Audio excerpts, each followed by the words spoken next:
ಮಹಾಕುಂಭಮೇಳ ಕಾಲ್ತುಳಿತ ಪ್ರಕರಣದಲ್ಲಿ ಅನೇಕ ಅನುಮಾನಗಳು ಹುಟ್ಟುಕೊಂಡಿವೆ. ಮೃತರ ಸಂಖ್ಯೆಯನ್ನ ಸರ್ಕಾರ ಏನಾದರೂ ಮುಚ್ಚಿಡ್ತಾ ಇದೆಯಾ ಅಥವಾ ಸುಳ್ಳು ಹೇಳ್ತಾ ಇದೆಯಾ ಅನ್ನೋ ಚರ್ಚೆ ಜೋರಾಗಿದೆ.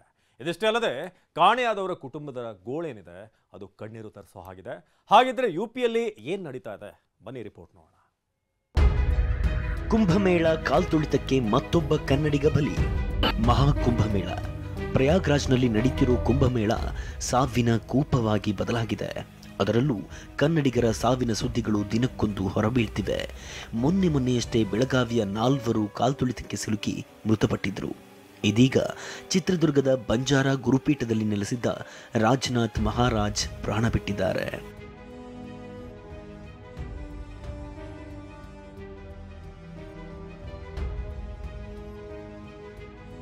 ಮೃತರ ಪಟ್ಟಿ ತೋರಿಸುತ್ತಿದ್ದ ಟಿವಿ9 ಮೇಲೆ ಸಿಬ್ಬಂದಿ ದರ್ಪ. टीवी9 रियलिटी चेक के उत्तर प्रदेश पुलिसर अड्डी। और यहाँ एक लिस्ट लगाई गई है। ये देखिए, ये 24 मृतकों की लिस्ट है। 30 लोगों का ಪ್ರಯಾಗ್ರಾಜ್ನ ಮೋತಿಲಾಲ್ ಮೆಡಿಕಲ್ ಕಾಲೇಜಿನ ಹೊರಗೆ ಟಿವಿ9 ಪ್ರತ್ಯಕ್ಷ ವರದಿ ಮಾಡ್ತಿತ್ತು. ಈ ವೇಳೆ ಆಸ್ಪತ್ರೆಯ ಗೋಡೆಗೆ ಅಂಟಿಸಿದ್ದ ಮೃತರ ಪಟ್ಟಿಯನ್ನ ಟಿವಿ9 ಪ್ರತಿನಿಧಿ ತೋರಿಸುತ್ತಿದ್ರು. ಈ ವೇಳೆ ಆಸ್ಪತ್ರೆಯವರು ಪಟ್ಟಿ ತೋರಿಸದಂತೆ ತಡೆದಿದ್ದಾರೆ. ಈ ಬೆಳವಣಿಗೆ ಸಾವಿನ ಸಂಖ್ಯೆಯನ್ನ ಮುಚ್ಚಿ ಇಡ್ತಿದ್ದಾರಾ ಅನ್ನೋ ಅನುಮಾನ ಹುಟ್ಟುವಂತೆ ಮಾಡಿದೆ. और यहाँ एक लिस्ट लगाई गई है। ये देखिए, ये 24 मृतकों की लिस्ट है। 30 लोगों का आंकड़ा सरकार के द्वारा जारी कर दिया गया है। 1 2 3 4 5 6 7 8 9 10 11 12 13 हाथ क्यों पकड़ रहे हैं आप? हाथ क्यों? आप धक्का क्यों देंगे? धक्का क्यों देंगे? अरे आप ये अरे इधर दिखाओ, जरा इधर दिखाओ. ಇಲ್ಲಿ ಫೋಟೋದಲ್ಲಿ ಕಾಣ್ತಿದ್ದಾರಲ್ಲ, ಇವರ ಹೆಸರು ಅನಿತಾ ದೇವಿ. ಈಕೆ ಕಾಣೆಯಾಗಿ 3 ದಿನ ಕಳೆದಿದೆ. ಆದರೆ ಈಕೆಯ ಸಣ್ಣ ಸುಳಿವೂ ಇಲ್ಲ. ಅನಿತಾರ ಮಗ ಮತ್ತು ಅಕ್ಕನ ಮಗ ಇಬ್ರು ಕೂಡ ಹುಡುಕಾಡ್ತಿದ್ದಾರೆ. ಪೊಲೀಸರ ನೆರವು ಸಿಗ್ತಿಲ್ಲವೆಂದು ಅಳಲು ತೋಡ್ಕೊಂಡಿದ್ದಾರೆ. 29 तारीख को मतलब दीदी के साथ सब रही है। 29 तारीख को 10 बजे से जो गायब हुई है सर, से अभी तक नहीं मिल रही है। हम लोग भूखे प्यासे पूरी 48 घंटा से सर घूम रहे हैं। फोटो ये है सर, कोई पता नहीं लग रहा है ये कहाँ है. ಇಷ್ಟೇ ಅಲ್ಲ, ಈ ಫೋಟೋ ನೋಡಿ. ಹೋಮ್ ಗಾರ್ಡ್ ಒಬ್ಬರ ಪತ್ನಿ ತನ್ನ ತಾಯಿಯ ಮೃತದೇಹ ನೋಡೋದಕ್ಕೆ ಬಂದಿದ್ರು.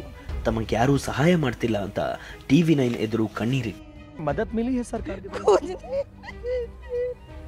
वहाँ कोई उठाने वाला भी नहीं था। सब लोग से कहे भैया आधा हम लोग को खींचो. ಹೀಗೆ ಸಂತ್ರಸ್ತೆ ಕಣ್ಣೀರು ಹಾಕ್ತಿದ್ರೆ ಈಕೆಯ ಪತಿಗೆ ಪೊಲೀಸ್ ಅಧಿಕಾರಿಯೊಬ್ಬ ಧಮಕಿ ಹಾಕಿದ್ದಾನೆ. ಅಳೋದನ್ನ ನಿಲ್ಲಿಸೋಕೆ ಹೇಳು, ಇಲ್ಲ ಅಂದ್ರೆ ಅಮಾನತು ಮಾಡ್ತೀನಿ ಅಂತ ಬೆದರಿಸಿದ್ದಾನೆ. हमको सस्पेंड कर रहे हैं, हमको कह रहे हैं सस्पेंड हो जाओगे, बुला लो नहीं. रोने का भी अधिकार नहीं है सर. बैठने दो, कोई रोने का भी अधिकार छीन लेंगे क्या? सहानुभूति यही है. सस्पेंड हमको कौन सस्पेंड करा रहे हैं? ಇದು ಬರೀ ಒಂದಿಬ್ಬರ ಕಥೆ ಅಲ್ಲ. ಪ್ರಯಾಗ್ರಾಜ್ನ ಆಸ್ಪತ್ರೆಗಳ ಮುಂದೆ ಇಂಥವರ ಸರದಿ ಸಾಲೆ ಇದೆ. ಸತ್ತವರಲ್ಲಿ ಎಲ್ಲಾದರೂ ಸಿಕ್ಕವರಲ್ಲಿ ನಮ್ಮವರು ಯಾರಾದರೂ ಇದಾರಾ ಅಂತ ಫೋಟೋಗಳನ್ನ ಹಿಡ್ಕೊಂಡು ಸಂಬಂಧಿಕರು ಅಲೆಯುವಂತಾಗಿದೆ. ಸರ್ಕಾರ ಸಾವಿನ ಸಂಖ್ಯೆ ಮುಚ್ಚಿಡ್ತಿದೆ ಎಂದ ಅಖಿಲೇಶ್. ಸರ್ಕಾರ ಸಾವಿನ ಸಂಖ್ಯೆ ಮುಚ್ಚಿಡ್ತಿದೆ ಅಂತ ಸಮಾಜವಾದಿ ಪಕ್ಷದ ನಾಯಕ ಅಖಿಲೇಶ್ ಯಾದವ್ ಆರೋಪಿಸಿದ್ದಾರೆ.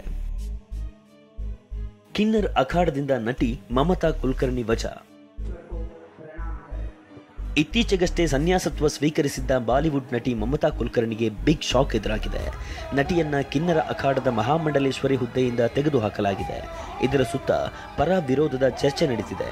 ಇದೇ ವೇಳೆ ಕೊಲೆ ಆರೋಪಿ ಪವಿತ್ರ ಗೌಡ ಪುಣ್ಯಸ್ನಾನ ಮಾಡಿದ್ದಾರೆ. ಕುಂಭಮೇಳದಲ್ಲಿನ ವಿಡಿಯೋ ಪೋಸ್ಟ್ ಮಾಡಿದ್ದಾರೆ. Bureau report ಟಿವಿ9.